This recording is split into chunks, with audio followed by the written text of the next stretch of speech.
مرد اور عورت کی نماز میں کوئی فرق ہے؟ اگر تمہارے ملک میں مرد اور عورت میں فرق ہے تو پھر نماز میں بھی فرق ہے۔ اگر مرد عورت میں کوئی فرق نہیں ہے نماز میں بھی کوئی فرق نہیں۔ اللہ کے بندے کو ایک فرق ہے، مرد امام بن سکتا ہے عورت نہیں بن سکتی، مرد کے لیے صف اول افضل ہے، عورت کے لیے آخر افضل ہے، مرد کے لیے مسجد افضل ہے، عورت کے لیے گھر افضل ہے، کوئی ایک فرق ہے؟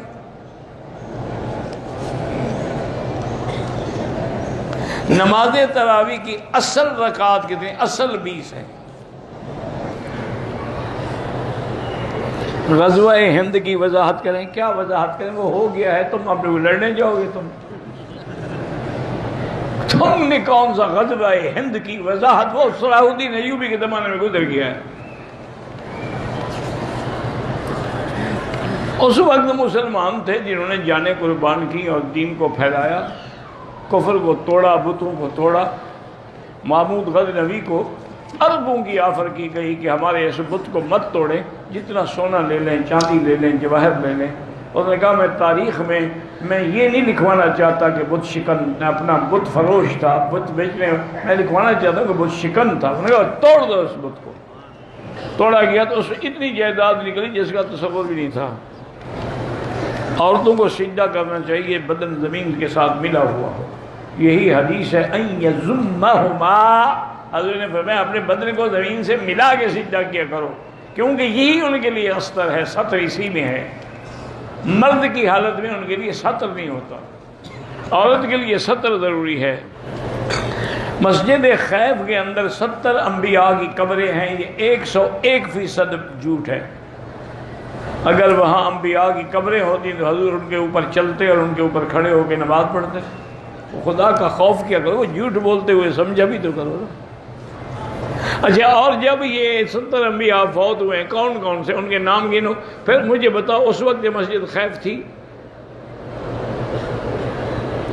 بس ایک روایت ہے بنی ہوئی ہے، کبھی میزاب رحمت کے نیچے حضرت اسماعیل کی قبر ڈھونڈ رہے ہیں، کبھی زمزم سے لے کر حجر اسود تک 50 انبیاء کی قبریں ڈھونڈ رہے ہیں۔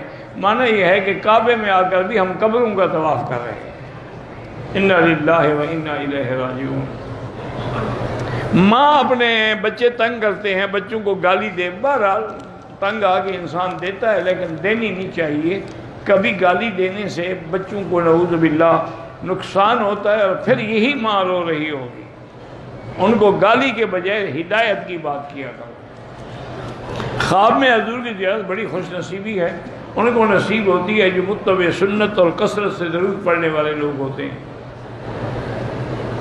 میرا بھائی، علماء کے بارے میں ایک میری عادت ہے، میں علماء کے بارے میں نہ الحمدللہ برائی کرتا ہوں نہ برائی سنتا ہوں، بلکہ آپ بھی دعا کیا کریں، کیونکہ یہ علماء ہی ہیں جن کی وجہ سے یہ دین باقی ہے۔ یہ دین تمہیں کالجوں نے تو نہیں دیا، یونیورسٹیوں نے تو نہیں دیا، یہ تمہیں اسکولوں نے تو نہیں دیا، یہ علماء کی وجہ سے ملا ہے۔